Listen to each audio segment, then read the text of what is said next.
ya kuna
on a gagné à la donne de Mota. Président Martel Faye, il est fait.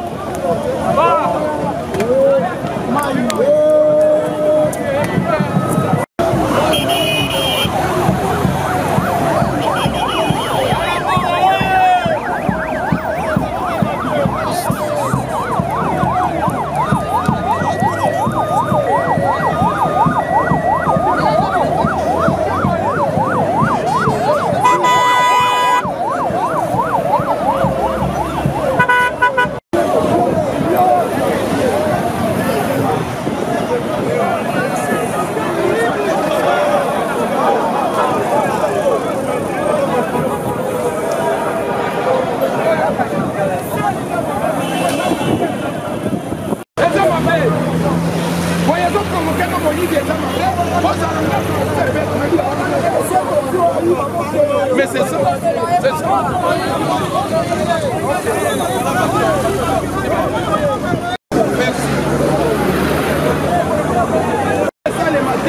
Ma fille n'a bino. Alors bonsoir batuna bino. Charge na bango na maboko. Oye bisama soit toi za ngambu moko puisque na boy bazo yiba na batala tala na nzela. Mokonzi oza oya ko yiba bino. Oya ko yiba ka so yiba. Mais bino ndabo memi bango. C'est quoi ça?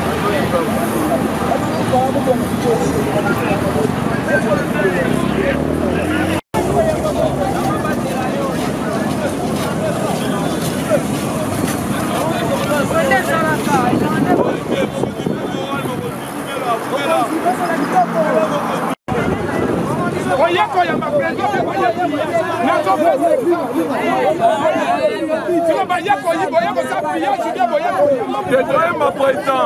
mais tozala bato bozuko yebisa Normal mokonzi. babanda pillage na balabala nyosela olinga yango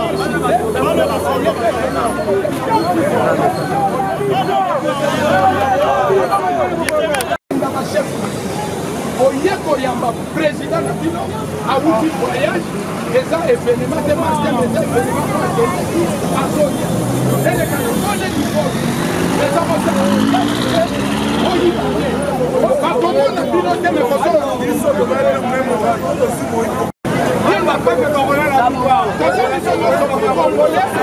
rwanda eza te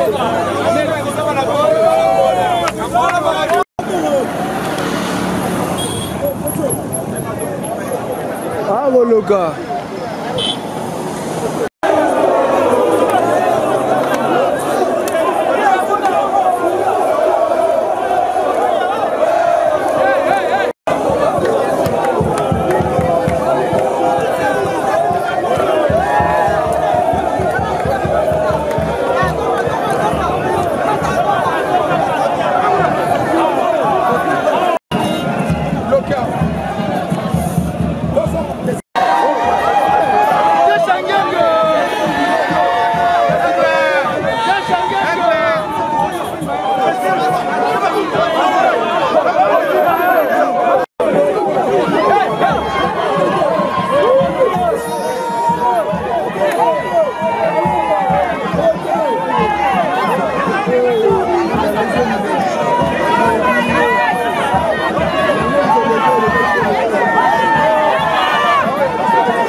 français et si la kindengenini parce que insécurité partout koyoka na ezalité bomoko ezalité bana ya mboka na bandeko mosusu ya bapaya balobi ke non tokotia bino esika moko bosangana bosolola bamemi biso na Sun City liboso bamengi bakongole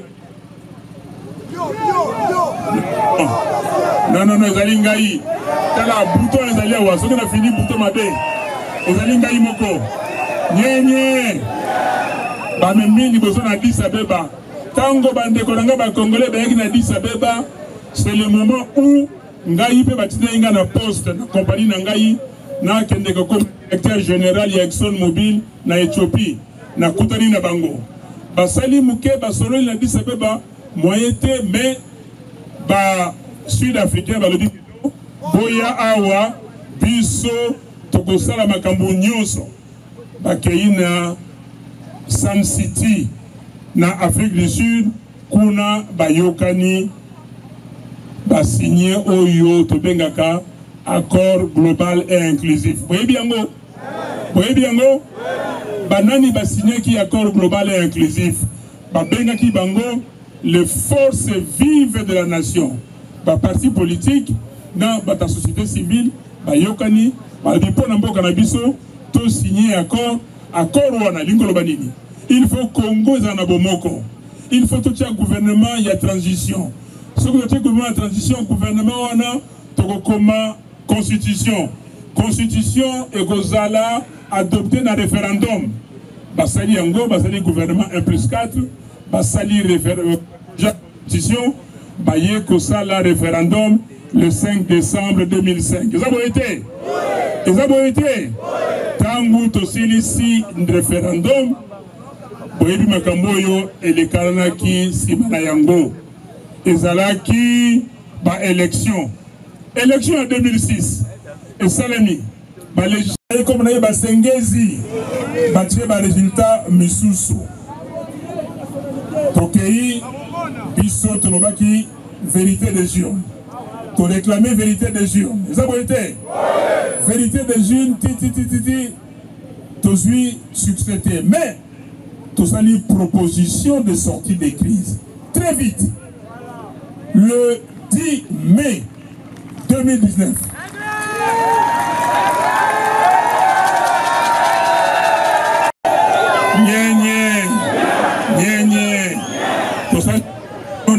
De sortie de crise, tolobi que to vanda isika moko, to sangana, to tala ndengeni. 1, 2, 3.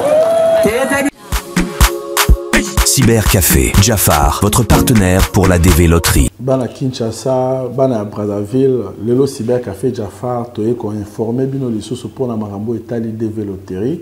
Boyebi ba résultat ya DV bimaki depuis le 4 mai. Ti lelo ba résultat est disponible.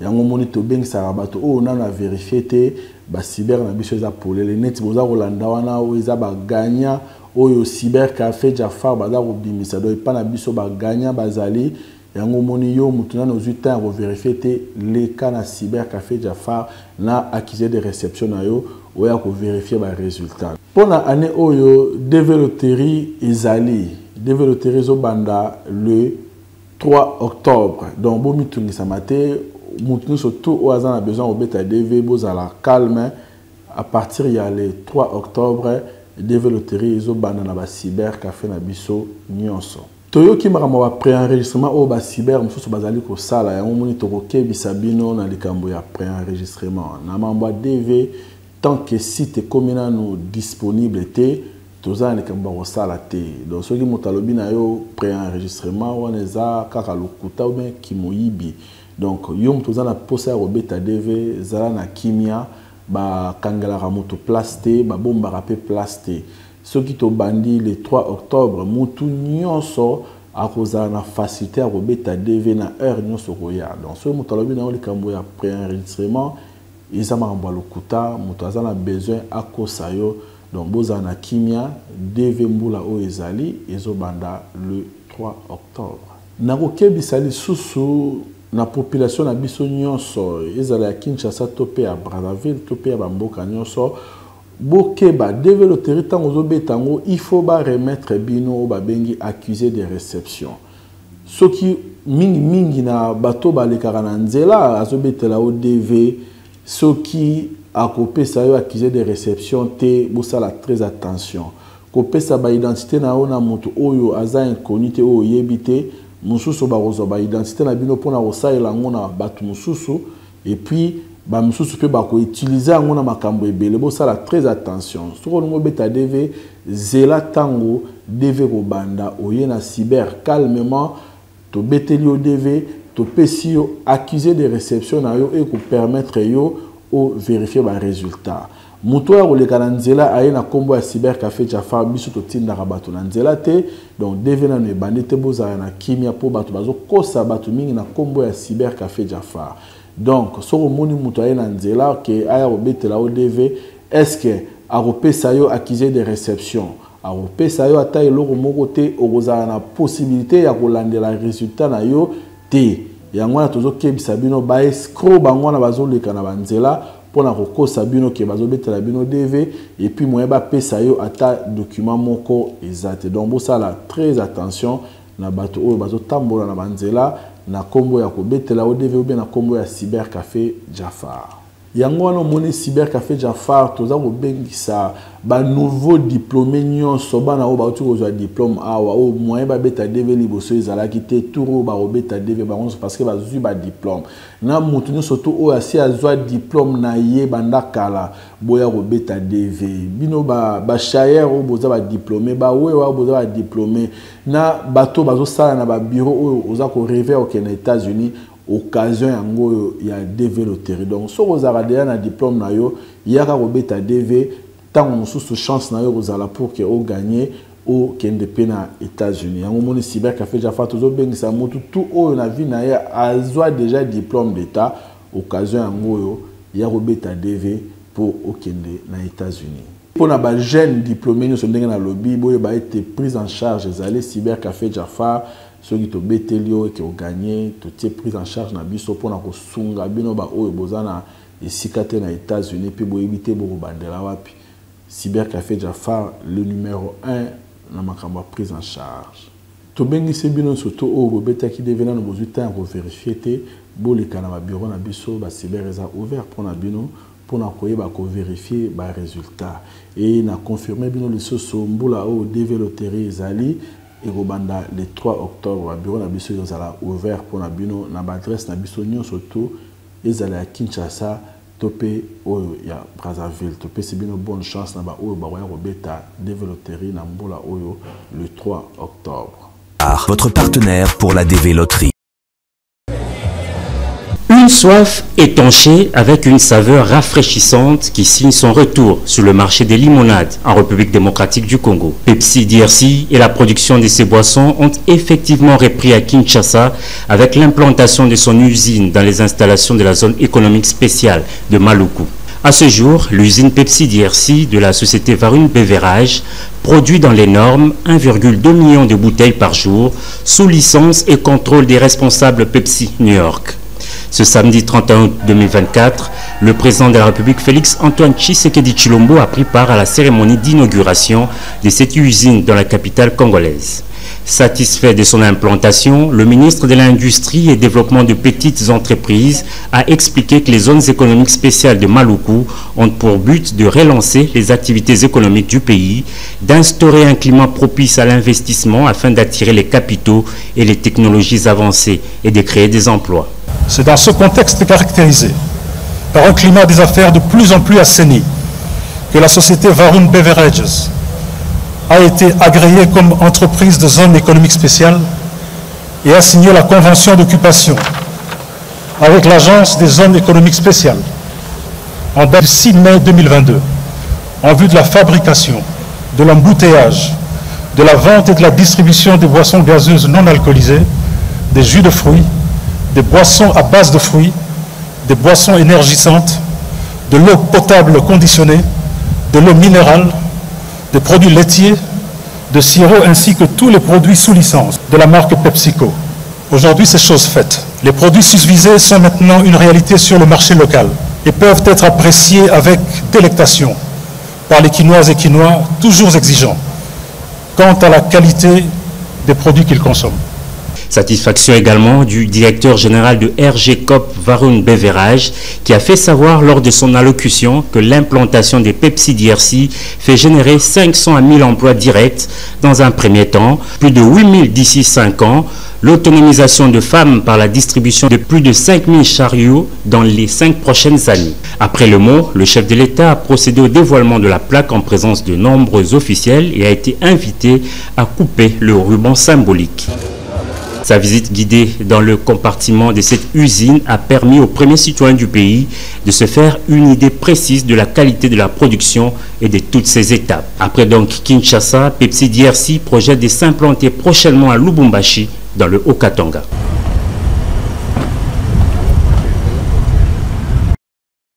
Moi, je le remercie. Je remercie son Excellence, chef de l'État, Félix Antoine Tshisekedi, pour avoir pensé à ma population de Maluku.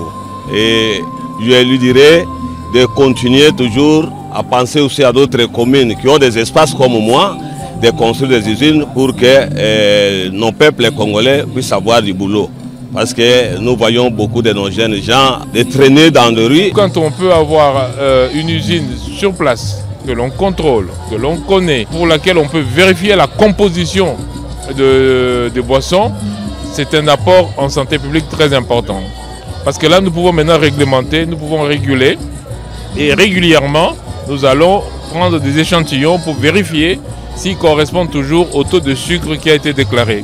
Ça, c'est un avantage. Donc, c'est plus sécuritaire pour la population d'avoir une usine sur place. Merci beaucoup pour la question. Je crois que la population aura beaucoup d'avantages avec l'installation de l'usine de Pepsi ici au Congo, parce que d'abord Pepsi c'est une grande marque et d'abord il y a d'abord un avantage du point de vue de la qualité des produits. Il ne faut pas oublier que ce sont des produits qui sont manufacturés et que ces produits-là respectent des normes, parce que les normes ont des conséquences sur la santé des gens. Donc un produit de qualité c'est déjà bien pour la population parce que ça évite des maladies et consorts. Deuxième chose, c'est qu'il y aura de la main d'œuvre, parce que cette société ici va employer pas moins de 500 personnes. Vous comprenez? Donc c'est pour dire que la population congolaise non seulement va bénéficier d'un produit de qualité, mais aussi il y aura aussi des jeunes gens qui auront du travail.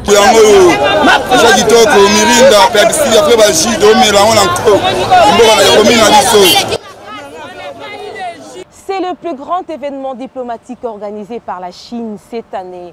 Le 9e sommet du Forum économique Chine-Afrique va réunir ici à Beijing les 54 États d'Afrique du 4 au 6 septembre 2024.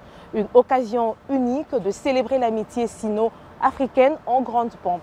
La Chine, qui est depuis 2009 le premier partenaire commercial de l'Afrique, tient à renforcer ses échanges avec le continent. Ce sommet consolidera donc le rapprochement entre ces géants d'Asie et l'immense continent africain pour relever les défis du développement et créer une plateforme de partage pour maximiser les opportunités des coopérations multilatérales. Vous vous souviendrez qu'en juin dernier, le président Xi Jinping avait dépêché son émissaire à Kinshasa pour remettre l'invitation officielle à ce sommet du FOCAC à son homologue congolais Félix Antoine Tshisekedi Tshilombo.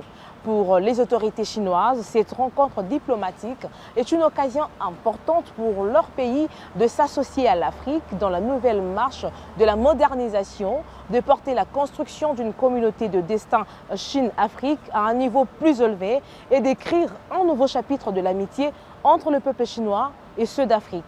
La communauté congolaise vivant en Chine est mobilisée pour accueillir le président de la République, Félix Antoine Tshisekedi Tshilombo, ici à Beijing, où près de 46 dirigeants africains sont également annoncés pour prendre part à cet événement. Depuis Beijing, Fanny Kikoufi-Nzamba sur les images de Chichimbita et Henri Bouyika.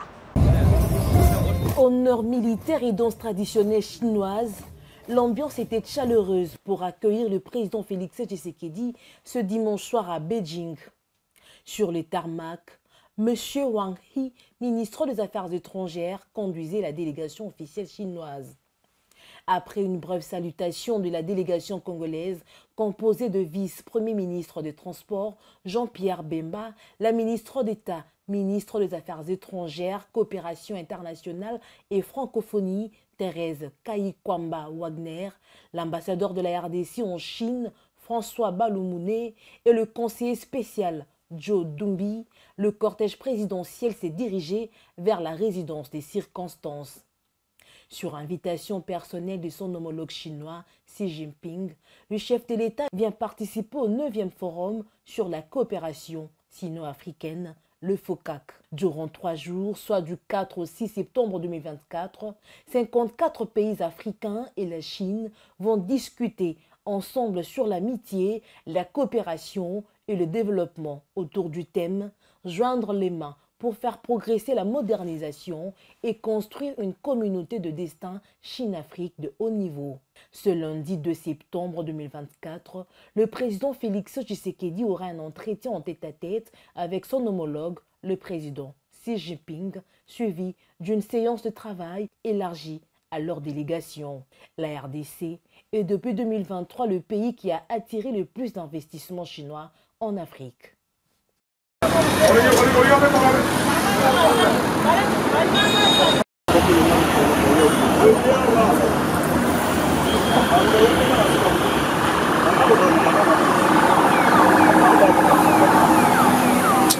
Oh, mais c'est va tricolore, là.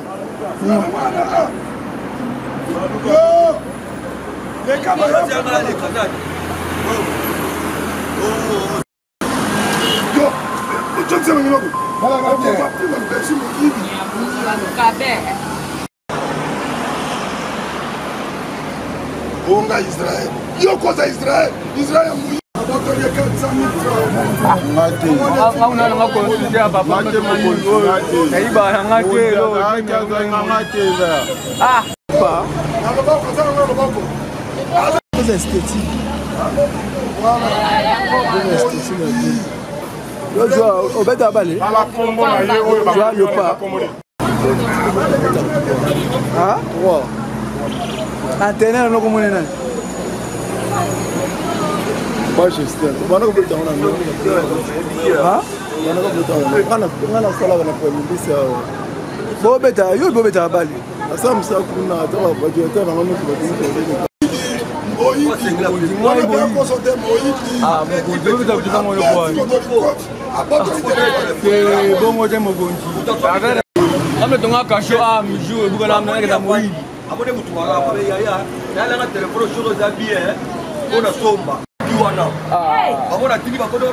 Oyo wana aibi telefone ya bakambo $40. Moyibi mutaiba kibatiki ba ekoseli wana moyibi penza moyibi nanga te. Yo. Makosi batike ka lelo. Wana moyibi bongo yo awesani. Nga bakanyanga na ye. Bakangino ye na ndengeni. Boaba mapasa. Boaba mapasa. Nzaki na ye. Bozaba mapasa tala ngai yawa. Tala ngai. Bozaba mapasa. Bozaba mapasa na muto bakangai. Vaina bakolo chombo bae. Boya bae. Nga sengi bakolo chombo. Sengi masa na chombo ba. Journaliste atu na yonde répondre. Na lobi moto batiki wana zali pasa na yo. Ali pasa na ngati to vandi na ipo. Moi pasa na hotel yo na boye ba ndenge ni. Boye ba ibi nga na biso masa. Yo na ye boye ba ndenge ni. Pesa chombo oyo to tumsia mko. Wana. Bobo chepo. Bobo chepo. Bobo chepo. Oui, comment kala ça la bêtise nga oui comment kala bongo de ça la bêtise bongo ka ça dika ba ba tiki mo awa ah dika wa bonjour alors film ko nga ti lelo so zo film le na tika be o do na kiri bona bonzo ko mo na bona yo capitaine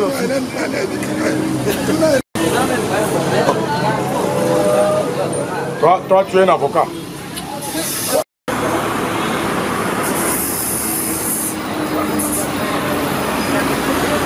Mbote journaliste.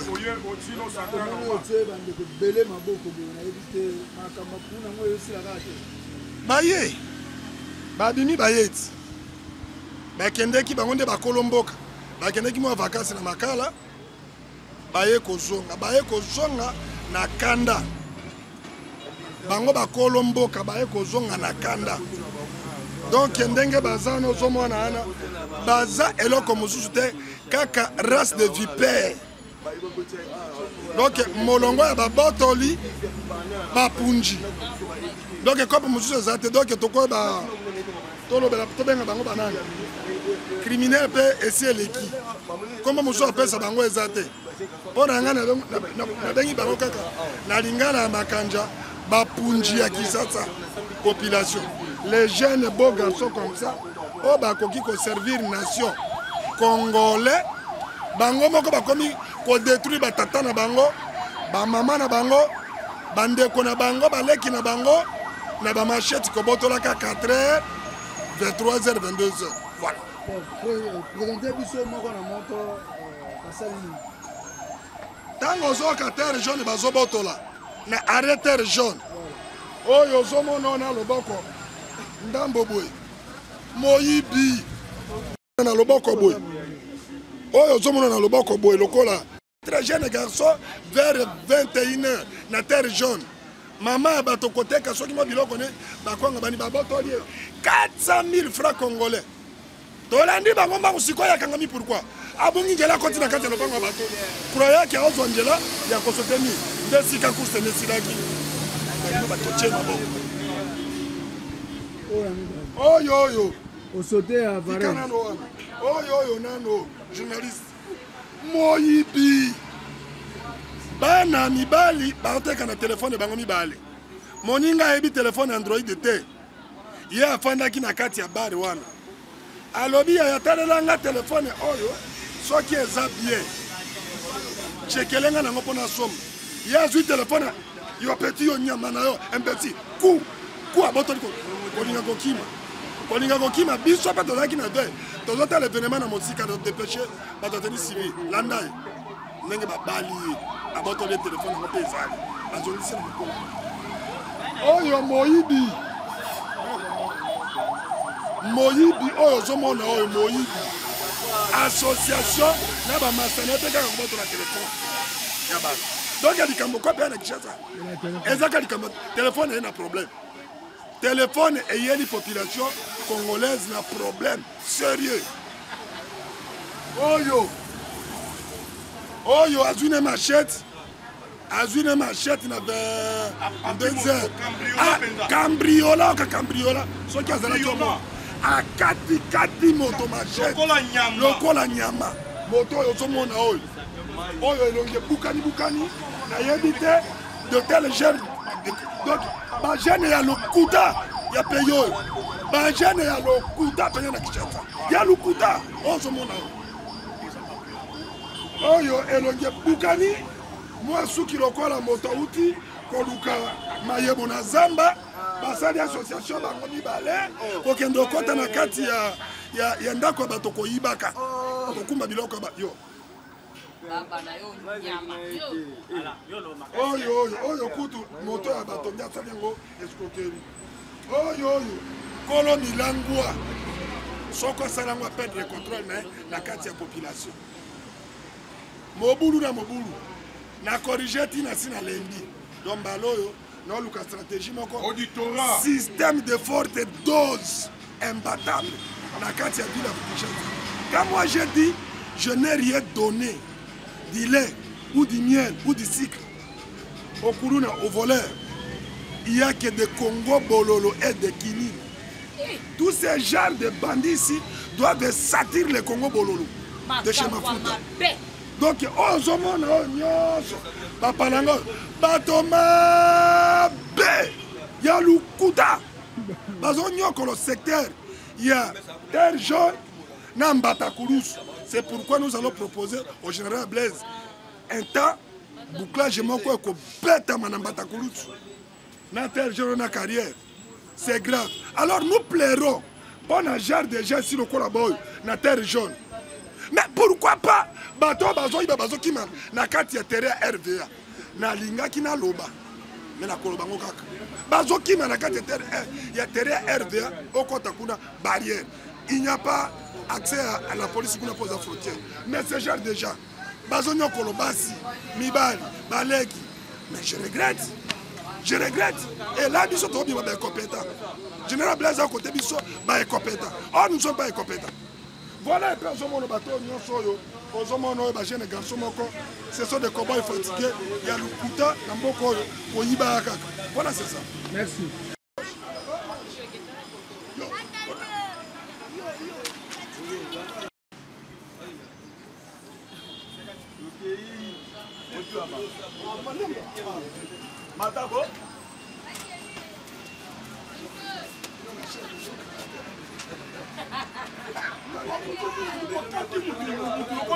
Bafuta zosa musa malamu dosala na biso na bakomanda na bagambela wapi me capitaine mafuta leki donc commandant moya tendresse asilisi kuluna ache kimia pena na commune ntele capitaine moya catalogue ya présentable ya lekeleke capitaine équipe ya makasi oya oboyela capitaine o asa mokili na ye. Merci beaucoup.